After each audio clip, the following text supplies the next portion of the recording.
বিএনপির ভারপ্রাপ্ত চেয়ারম্যান তারেক রহমানের পক্ষ থেকে এক ভিক্ষুক বাক প্রতিবন্ধী পরিবারকে নতুন একটি ঘর নির্মাণ করে দেওয়া হয়েছে।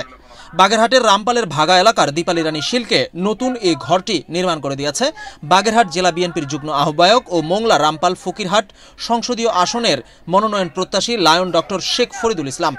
শনিবার দুপুরে ওই অসহায় পরিবারকে সাথে নিয়ে নতুন এই ঘরের ফিতা কাটেন লায়ন ডক্টর শেখ ফরিদুল ইসলাম।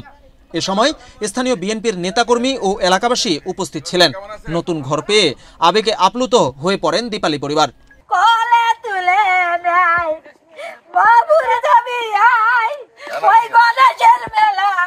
দীপালি রানী শীল ভিক্ষাবৃত্তি করে জীবনযাপন করে আসছেন। তিনি স্বামী পরিত্যক্ত, তার দুইটি মেয়ে বাক প্রতিবন্ধী। এক্সট্রিম মশার কয়েল প্ল্যান্ট ফাইবার দিয়ে তৈরি, তাই সহজে ভাঙে না, সুগন্ধিযুক্ত ও নিরবিচ্ছিন্নভাবে চলে। ডেঙ্গু, চিকুনগুনিয়া বাহি সহ যে কোনো মশার বিরুদ্ধে দেয় এক্সট্রিম সুরক্ষা। থাকতেন জরাজীর্ণ একটি ঘরে, যেখানে রোদ, বৃষ্টি ও শীতে কষ্ট পেতেন তিনি। নতুন ঘর পেয়ে আবেগে আপ্লুত হয়ে পড়েন দীপালি।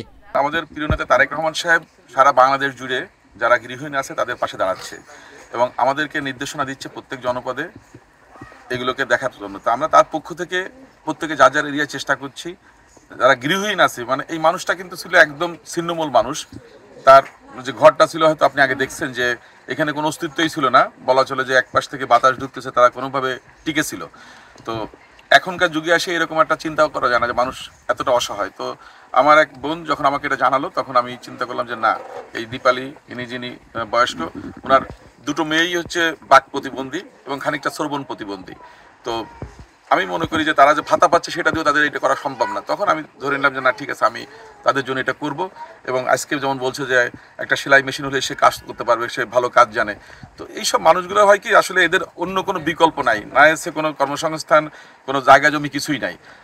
এই অসহায় মানুষগুলোর পাশে দাঁড়ানোর সামাজিক দায়বদ্ধতা এবং আমাদের প্রিয় নেতা তারেক রহমান সাহেব প্রতিনিয়ত আমাদেরকে উৎসাহিত করছেন এগুলো করার জন্য। তো সেই জন্যই মূলত ওনার পক্ষ থেকে এই ঘরটা দেওয়া। বিজন কুমার, বাংলাদেশ প্রতিদিন।